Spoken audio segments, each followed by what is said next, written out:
Welcome today, dear viewers, to Visite, and thank you very much again for your numerous letters on various topics. It's advice from a doctor's point of view. Here I get laboratory values, there I get cases, but there are simply questions that move people at a time when we all feel pretty much at the mercy of a situation. And I very often experience a certain powerlessness or belief in powerlessness. And Mrs. Marlies K. from Radebull near Dresden asked me, is it like that? Is there a viral power? Is there any power in viruses at all that must scare us? And I would like to answer very, very generally and talk about viruses from my personal point of view. And I don't want to presume at all that my answer is the only right one. But it is based on knowledge and it is based on experience. And in my years of experience, I have seen many people who have gone through such diseases and have walked many paths, and I want to try to answer that. We all know bacteria, and bacteria were finally discovered. That was in the 18th century when microscopy began. That was groundbreaking because suddenly you had the key to know why people got so terribly sick. At a time when the cloaca went down the street and cholera pathogens could, of course, spread there. The childbed fever with the many deaths was caused by bacteria, and only the form of disinfection at that time, Sauerbruch at the Charity in Berlin, and the unbelievable development in antibiotics has brought a lot of calm and a lot of sighs of relief because, of course, with the discovery of penicillin, these bacteria could be controlled. This was the basis of Robert Koch's postulates that a bacterium is responsible for the development of disease, and that as part of a treatment, an antibacterial treatment, then health follows when this bacterial burden has been taken off the body. That was in the light microscope in the 19th century, and we have all followed the rapidity of this development more or less, but at the moment the history developed positively. And yet the word bacteria is only used for bacteria. And today we know that bacteria have just as much justification for living in this world, and that bacteria do not have to be regarded as enemies, but please as our friends, because they live in great symbiosis with us, and they do everything for us that we call life at all. Bacteria can change. This is the so-called polymorphism, according to Professor Enderlein, and these bacteria which change as part of a changing environment have tasks, and very, very useful tasks at that. This means that if you observe an animal being run over on the road, the decomposition process will very quickly intervene, and because of the carrion that is created, bacteria are immediately ready to break down this dead thing. Bacteria break down everything that is no longer connected to life, to healthy life. And there is a parable, for example, for a fire that needs to be extinguished. And whenever I see a fire, the fire department is there. This would not be the justification that the fire brigade is to blame for starting the fire, because the fire brigade is always to be seen in connection with the fire. Bacteria are the great scavengers in us, and bacteria are the ones that break down the pus. That is, if I have a splinter in the finger, then when the body has been getting rid of the splinter, it tries to get rid of the material that was injured by the splinter, what becomes necrotic, what dies, and that's a purulent infection on the outside. And everyone knows that they have to give this process time, that this finger, when it can drain pus, completely returns to its healthy state. But bacteria weren't there before. Microorganisms enliven us, microorganisms belong to us. And bacteria are always the helpers, always the cleaners. If it goes in a direction that then means inflammation, disease, illness is a process that the body wants and needs to find. And this is its way because it is looking for it. Our body wants to maintain balance and health 24 hours a day. It's a bit different with viruses because viruses only came into people's lives then, visibly, knowingly. They are older than all of humanity. Viruses are millions, billions of years old. And humans have been here on this planet for a much shorter time. This means that these viruses live with us in an unbelievably large symbiosis. There are millions of viruses in a drop of seawater. We have a so-called virome in us. This means that viruses are part of our cells, everywhere in the cells. These viruses are also known as exosomes. These are bulges in the cells. Ultimately, they are not microorganisms, but they are genetic material in the form of DNA, RNA, surrounded by a protein shell. And these viruses have tasks. Viruses are a word that people search for because fungi was occupied, bacteria was occupied, and it was called a virus, which is the Greek word for poison. I think that's a bit unfortunate because all the viral research today is about why are there these cellular components. And at the level of development at the moment, we know that viruses in cells have tasks of relief, of detoxification.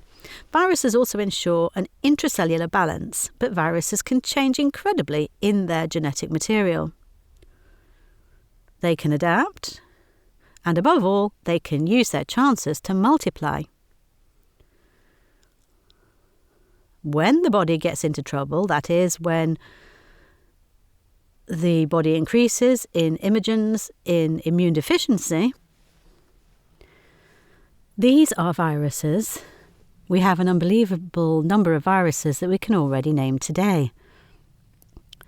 These are influenza viruses. These are human metapneumoviruses. These are para-influenza viruses. We know the papilloma viruses. We know the whole large group of herpes viruses. We know Epstein-Barr virus and Epstein-Barr virus, for example. These are neurotropic viruses that have a tendency towards nerves. These are also viruses that have a tendency to the lymph organ. We know Epstein-Barr viruses and a so-called infectious mononucleosis, that is glandular fever, can occur, and we have good immunity against it.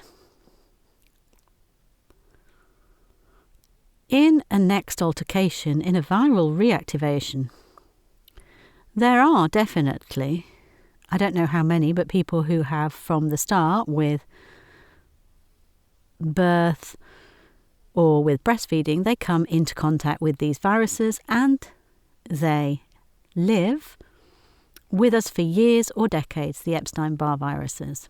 We register their existence, but they are inactive. We can see the development towards the reactivation today, and the picture of a reactivation of these Epstein-Barr viruses alone that are herpes viruses, can make up a very different symptomatic picture. And when we want to recognise this symptomatic picture, why it is like this, then I have to tell you, it always has something to do with a certain immune deficiency. That means it makes no sense to develop a therapy against something.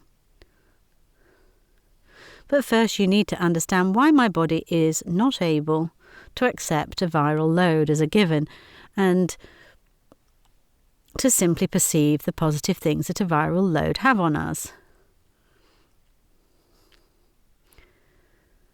This means that the viruses have also occupied a so-called ecological niche, and they belong to us like everything in the world, like the composition of our oral flora consists of millions of good bacteria and not so good staphylococci and streptococci. But in a healthy relationship, everyone has their justification and ensures that this part of the body always remains in balance, and its mucosal immune defence is also substantially justified by this microflora. So when viruses multiply, when other conditions suddenly take place in the cell, then of course there are things which people then become aware of as symptoms. And viruses can exchange genes within the framework of their own DNA. And I would like to give you a few examples. Not only about the tasks that these viruses, but they also have the task of discharging toxicity to us. And so it's quite interesting that we're finding that people with high levels of toxicity also have high, often viral, reactivations. They also very often have their high fungal loads because the body is always attempting to somehow cope with a load. Lead it out, control it, take it in. Fungi consume heavy metals, it has to be said respectfully. Our organism does not make a mistake. We just have to understand it medically, please. What's happening? And the greater the load at the toxic level, the greater the viral load. At least that's what I can observe. I can determine from laboratory values, is there a viral load? Doesn't it exist? Does it always reactivate? Is it always there when the body is in a weak phase? Or is it persistent? This means that if you want to make a statement about who and what weakens your organism, then you have to make the effort and also look at things diagnostically for me. And there we are at the moment in a time when we have to say, of course, it's expanded. We are all exposed to increased EMF radiation. We all have a high exposure to microwaves from outside. This not only has to do with the Wi-Fi that we have internally, this also has something to do with the upgrade to 5G. And I don't want to deal with 5G at all at this point. I just want to tell you that today we know what it is doing to our health. And a microwave radiation in the scanner at the airport takes 1 to 2 seconds, and a child is not allowed in there. A pregnant woman is not allowed in either, but having these loads in the permanent radiation network due to the upgrade means consequences for our vegetative nervous system, consequences for our blood circulation, consequences for the opening of the blood-brain barrier. And we have enough studies that should make it clear to us what that means for our organism. And the calcium channels that are stimulated intracellular ensure a now no longer obligatory calcium exchange, which in turn means that intracerebral hemorrhages can of course also occur, and so on. So this burden is part of our lives today. Lots of people who have a vegan diet are often deficient in the fat-soluble vitamins A, D, K and E. At least that's what I'm observing, and that doesn't mean that I question this diet. But if you practice it like that, you have to think about these things very, very well. And that is sometimes not so easy if there is not enough vitamin B12, for example, sulfur. Although if, for example, I take in too much copper through beans, through nuts, and with too much grain, the carbohydrate load is too high at the moment, this can mean that the body is also slowly going into a zinc deficiency. And a zinc deficiency is devastating because a zinc deficiency means hundreds of enzymes are no longer adequately served. That is, these enzymes are the active ingredients that enable reaction A only after reaction B. Incredible metabolic events. Within the framework of the hormonal situation, the immunity situation, a zinc deficiency, especially intracellularly, can provide a significant boost to viral reactivation. And abdominal cramps, fatigue, decreased immunity, also taste and smell diminished, also nausea, cough and fever. These are all primary things that can also result from a latent zinc deficiency. Certainly also give a boost at the moment of a viral reactivation. Zinc is measured intracellularly, not out in the plasma or serum, but in the cells in the whole blood, please. And this is a very important investigation that should be done urgently in the case of a viral disease in order to substitute zinc. Zinc must then be taken 3 or 4 times a day, even in small dosages, maybe 15 milligrams. Zinc cannot be stored, and therefore zinc must be substituted significantly throughout the day. And please, with vitamin C, then it will also be better absorbed. If your diet contains of instant broths with thickeners with monosodium glutamate, these are neurotoxins in these dry soups. None of that contributes to providing the body with sufficient vital substance activity. At this point again, my big appeal. Microwave food really means,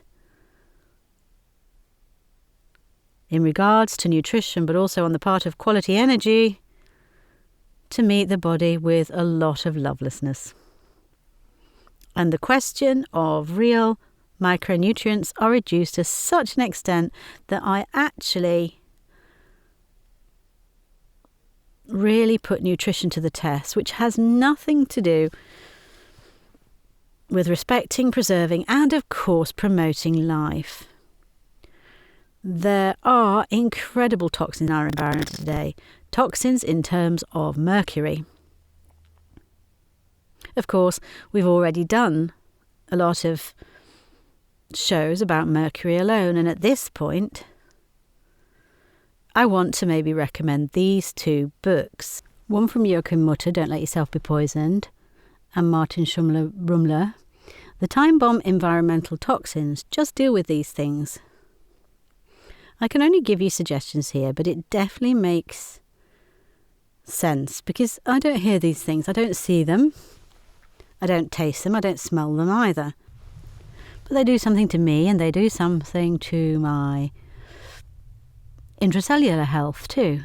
These are the so-called pesticides, the so-called neurotoxins, these cholinesterase inhibitors in citrus fruits that are sprayed with it. And I have to appeal that less is more, and I ask you to really attach great importance to all of this. From the side of real food, who can be identified today with the organic certificate. That's a lot of antifreeze where the problem is glycol, but that's also incorporated into ice cream to make the ice cream nice and creamy. Formaldehyde that's produced when we eat chewing gum containing aspartame. That really makes holes in the brain. It's incredible when you look at these CT images. That's the whole question of the preservatives, the artificial vitamins, but of course also air pollution. The effect that air traffic here over the Earth has for us humans is unbelievable. The volume of flights, here's the next slide. Zurich Airport, 350 passenger aircraft, one every 3 minutes, and Frankfurt, of course, much, much higher. That means, on the other hand, there is, of course, also the issue of air and air pollution. Let's talk about aluminium. This is the next slide. Where we find aluminium at all. There is not aluminium in loose form, but aluminium silicate. The aluminium is bound to silic acid in the ground, a fantastic material. There's no question about that. But the exposure of us humans with aluminium is so great that I almost think we are in an aluminium age here today. And if we have taken the Slow-Mersal out of children's vaccinations, and there is the next slide, it is still included in the vaccinations. And the burden of children today with aluminium is incredibly high just from vaccinations. There's also the question of the air in our interiors. If the humidity is below 40% or above 60%, that also supports, again, high activity and dehydration, especially on the mucous membranes. Sometimes below 40% also gives a boost to viral reactivation. We shouldn't underestimate the fact that we have a lot of foods with trans fats, which means they cause highly toxic oxidative stress on our cells. And the big question of glyphosate in grain, which is sprayed up to 14 days beforehand as a drying agent. We're covered in glyphosate all over the world. Man is the end user, and we see such a negative effect on the health of our gut and microflora. This glyphosate tries to replace the amino acid glycine inside the cells, which of course arises through a pathological binding process, and thus, of course, the physiological properties of this amino acid for all its tasks in the cellular metabolism are significantly altered. If you tell me that viruses are incredibly powerful, then I have to tell you that nature doesn't intend it that way. Not today and not tomorrow. Rather, we humans are required to think about how we would like to deal with this problem in the future. Because the one thing that also provokes viral reactivation is when we people worry, fear, when we blame each other, when we hate each other. Human beings are always the result of their thoughts, their feelings, their actions, and what we resonate with. And that means we get our information, our input through the outside world, through resonance, waves, conversations, through stimuli, experiences, through seeing, through hearing, through what we surround ourselves with. It is not our brain where the spirit sits, but the spirit is what makes us human. Of course, our brain is supplied by our organism, but our brain is also detoxified by the organism. And this detoxification that takes place within us because anxiety and stress put us in a tension that in turn affects our cellular basis. Because when we are tense, when our microcapillary area closes, then the cell gets too little oxygen. This changes the intracellular oxygen pressure, which must be 100, and if it goes below 50, viral reactivation can occur. So, my basic message to everyone: be very honest with yourself. Healing needs truth. There may be suggestions as to how some things in your life should change, but do me a huge favour. Don't let love go away. Don't let sincerity go. Don't let the joy and the support and togetherness go by. And let's bring us all into great strength and stability. Then life will lovingly resonate with us, and we will not become even weaker and weaker and more anxious and poorer, because nature doesn't want it that way. Sometimes I think, why am I called an alternative medicine practitioner? Alternative? There is no alternative to nature. And everything that we look at medically today from the outside, from above, what we see, what we hear, is certainly one thing. But we're not allowed to look out of the laboratory perspective. Rather, we have to understand life. And when we understand life, then we also understand why illness is the next step the body might want to find its way out of, and whose causes are different than we might concede at the moment to a virus or whatever that lives in this worry just as much, or lives in this burden at the moment as we do. I would like to sincerely thank you for your attention, and I am already looking forward to the next episode of Visite. And whenever something bothers you, if you have questions, if you want to share your concern with me, or if you also want to report problems to me, please do via Visite QS24.TV. It's completely anonymous, of course, but we would be happy to discuss this with you. Thank you, and see you next week. Goodbye.